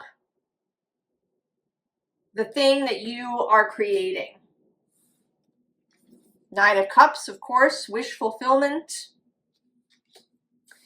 And this Eight of Swords, which instead of being a trap, I think it's a fence, right? It's like a mental fence. You're going to keep out whatever is not nutritious for your desire. And this is one of your cards, actually. I think it's Saturn in Aquarius. I think.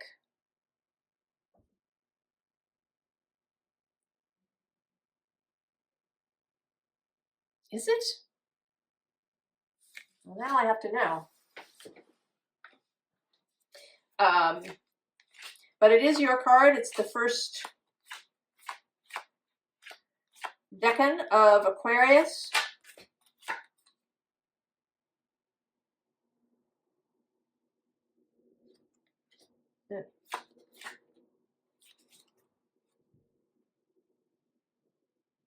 Oh, it's Jupiter in Aquarius.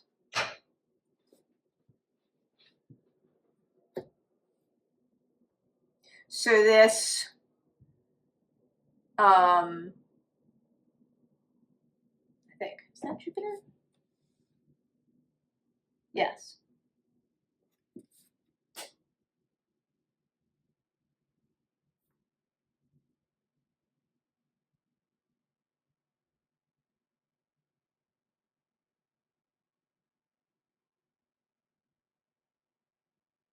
Oh, no, I'm totally wrong, Aquarius. Not Aquarius, it's a Gemini card.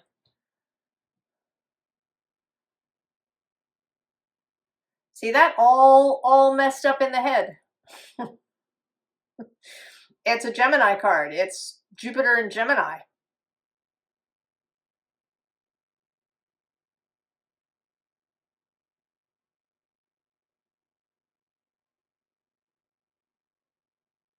The Five of Swords is your first decan.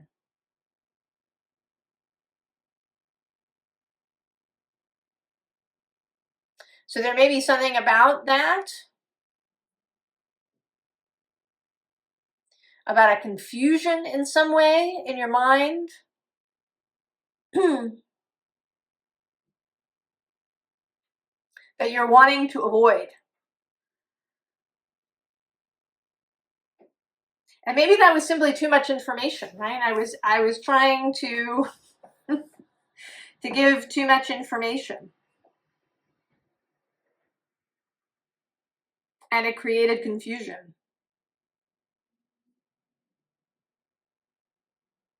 But there is also this 10, 9, 8.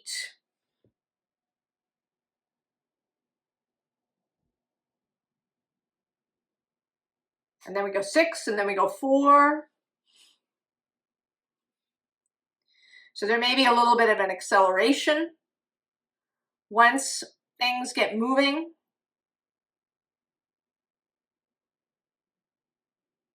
But it seems like the primary thing, when you get this inspiration, whatever it is, when you get excited about it, it's really cool, it's wonderful, I want to do it. Keep it safe from outside influence. Keep your own mind clear, Aquarius.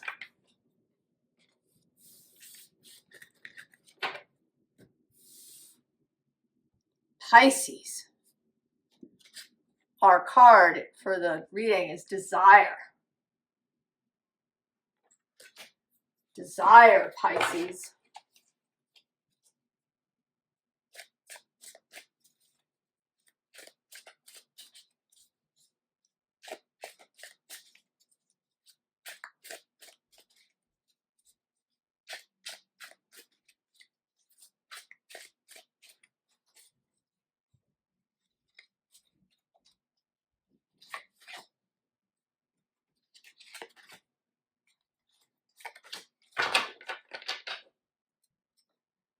Oh, unmask your darkness. Cherish the small things on the underside.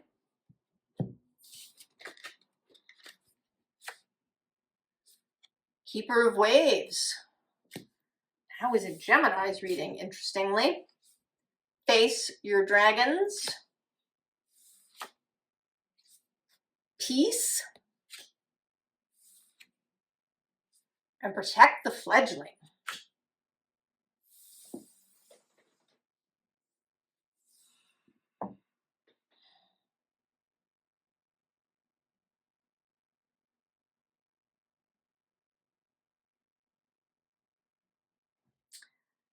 I feel like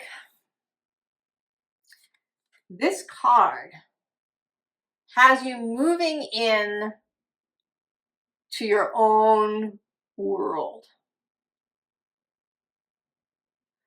Leaving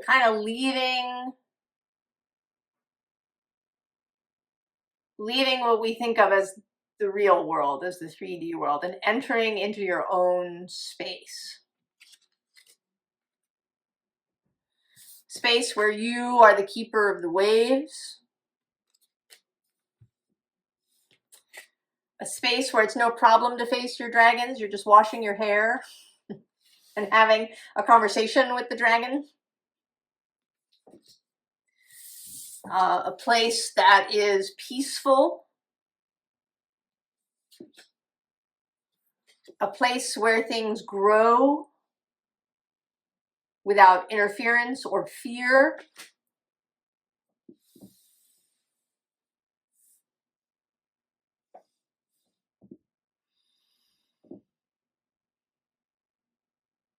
It may be that this kind of disappearing into your own world, I think it's just for a limited period of time. I mean, of course, you may spend time in your own world on a regular basis, but this feels like disappearing for a length of time.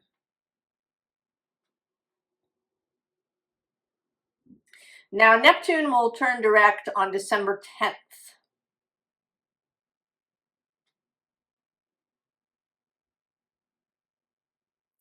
And then on the 19th, we get the Sagittarius new moon. So maybe that it's from now until that new moon. This moon is squaring Pisces.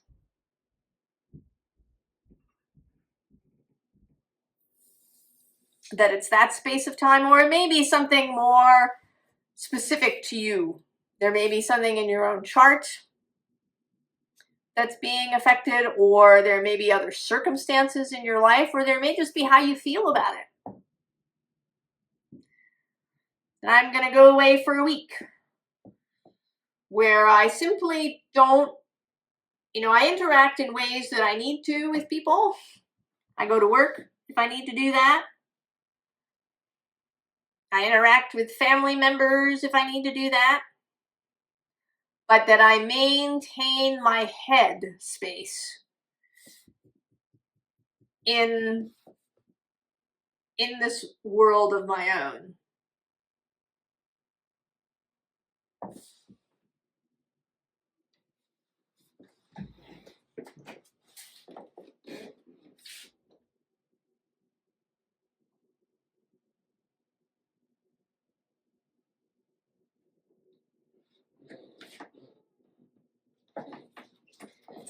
So you want a different tarot deck that was off to the side.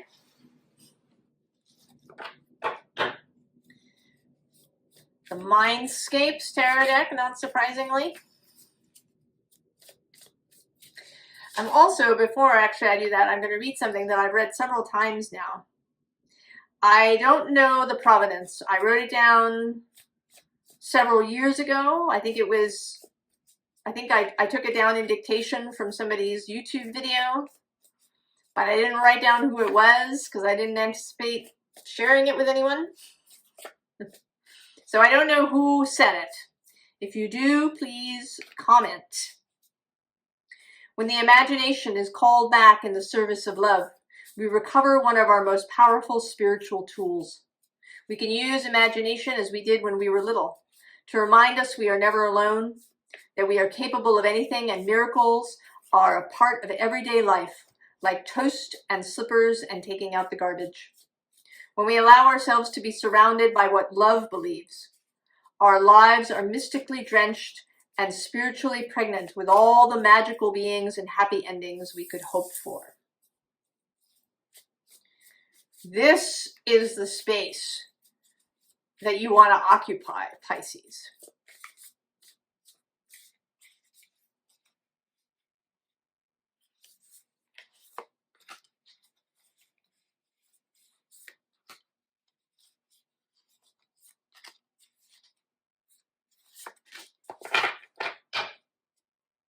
Ah, Page of Tides, Page of Cups, making several appearances. And the Four of Spires, the Four of Swords, that internal experience. Ace of Branches, the Nine of Spires, the Queen of Stones, and the Four of Tides. There is something that wants to be created. I mean, this Ace of Wands, this little sapling that wants to be tended in this mystical way. Tended by starlight,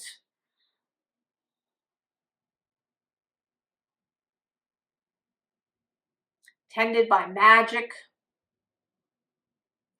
tended in this queen's garden. Have you read The Secret Garden? It's a wonderful book.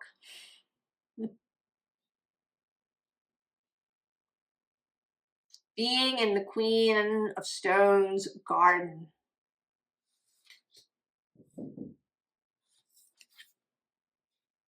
And out on this ocean of your own.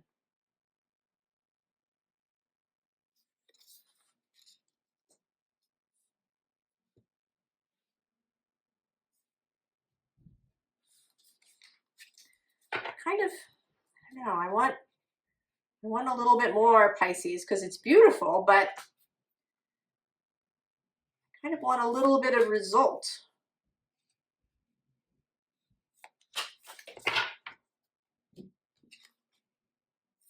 Ah, Knight of Stones.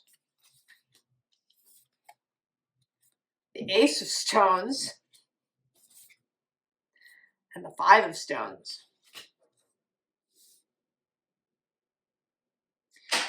So this is partly, I think it's partly to really get you together.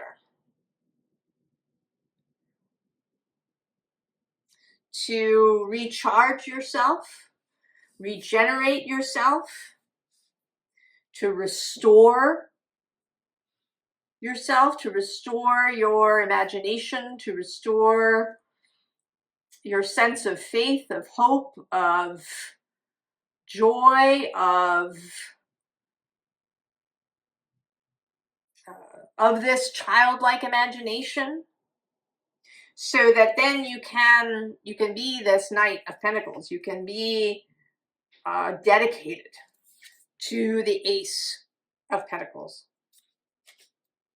And then also to this particular Five of Stones where, right, someone is arriving and it's you. You're in your red outfit.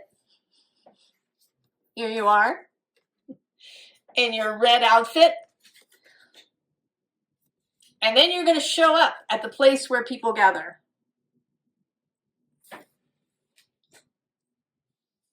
So you're taking this time, Pisces, to restore yourself.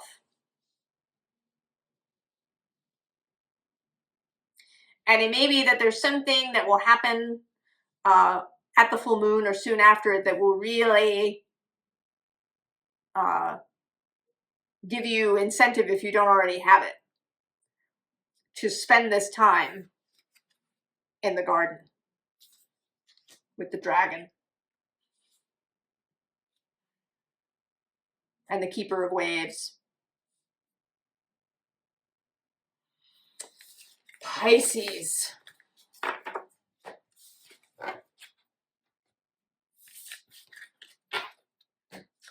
All right, collective.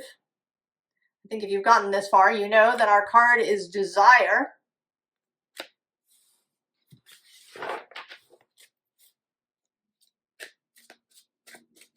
Here by candlelight.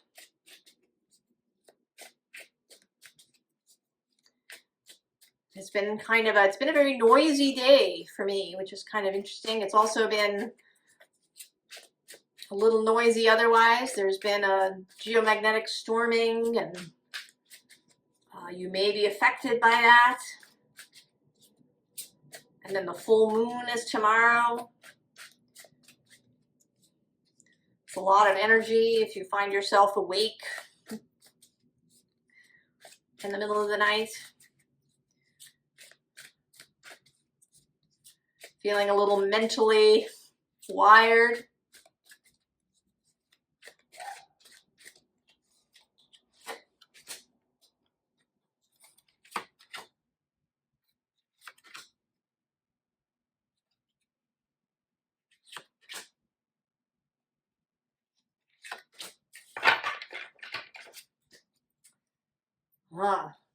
Speak true.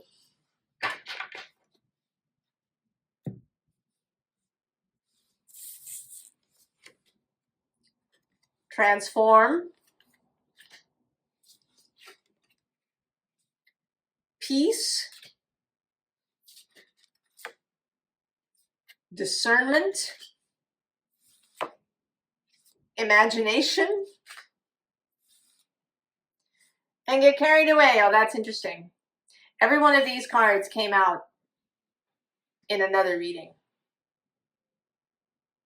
So it is really a combination. Who's on the bottom? Ah, the Keeper of Dreams, the new card. So I'm going to read for you in case you weren't in one of the readings where I read this. So I don't know where this came from. I know that I took it as dictation from some YouTube speech video. But I don't know who the speaker was. I didn't write it down. I didn't expect to share this with anyone, just myself. If you know who it is, if you recognize it, please comment. When the imagination is called back in the service of love, we recover one of our most powerful spiritual tools. We can use imagination as we did when we were little, to remind us we are never alone, that we are capable of anything, and miracles are a part of everyday life, like toast and slippers and taking out the garbage. When we allow ourselves to be surrounded by what love believes, our lives are mystically drenched and spiritually pregnant with all the magical beings and happy endings we could hope for.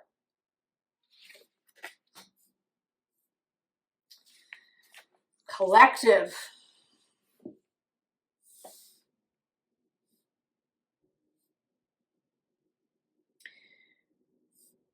There is a transformation of thought, getting out of mental ruts, getting out of thinking we know what's going to happen, allowing ourselves to get carried away, allowing ourselves to imagine beauty and beautiful things and better things, and cultivating peace and peace in the mind, as well as clarity, and speaking this. Below this is call on courage, and also own your power. Those are two cards that are new as well. If you have a tendency to just nod along in order to keep the peace or keep your head down, or maybe you get caught up in the doom saying, it's really easy to do that. I worked at a very dysfunctional place. There were people there that I liked. I really did. But what tended to happen was that we got together with each other and complained. And it was really bonding. We bonded to each other in this complaining. But it wasn't a healthy bond. It didn't take us anywhere. We didn't change anything.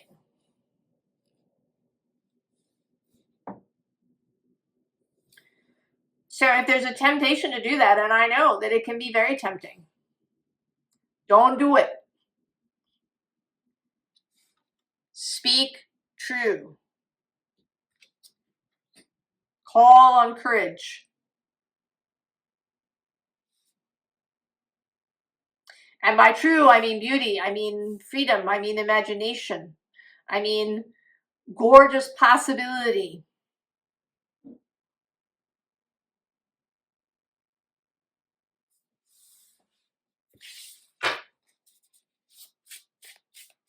And so we get the wisdom of Pooh as our tarot deck.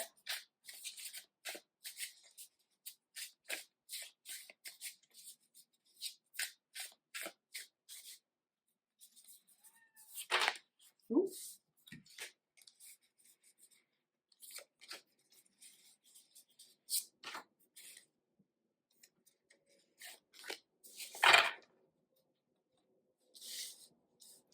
I don't know what this card is. We'll see that in a second.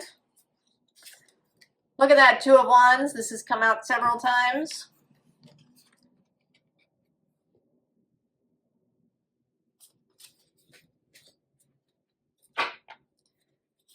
Under the Two of Wands is the Queen of Wands, the Queen of Inspiration and Imagination. Oh, and the Seven of Wands. Courage, determination, perseverance.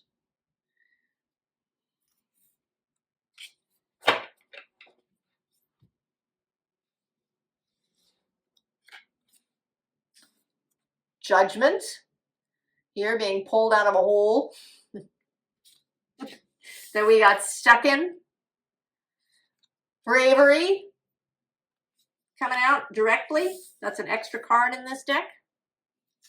The Page of Swords, more bravery. Christopher Robin climbing up the tree to get the flag.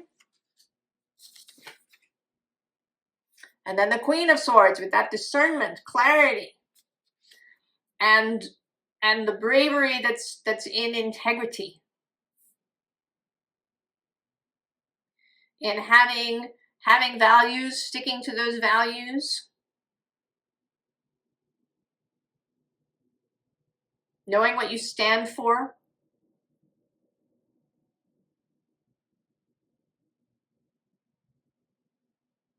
knowing what you speak for.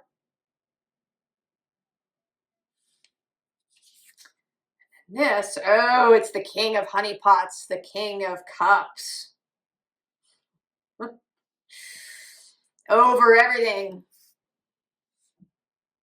All of this water, we've been surrounded by the grand water trines. Saturn, Neptune, Jupiter, all in water signs. Jupiter in his retrograde, he doesn't leave Cancer until next May 26th, I think. Neptune turns direct. on December 10th,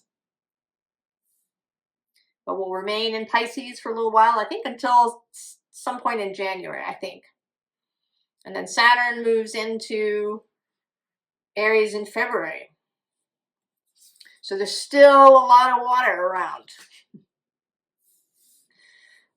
This energy of love, of imagination, of consciousness, of the mystical.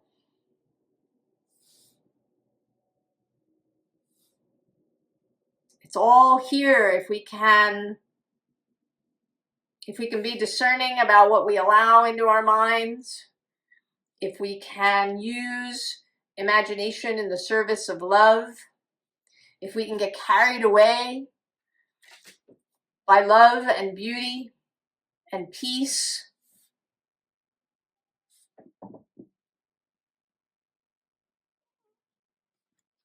All of this desire for beauty, desire for a more beautiful life, a more beautiful world.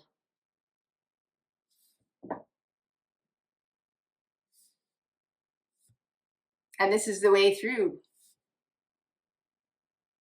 And I think that it will become obvious, undeniable.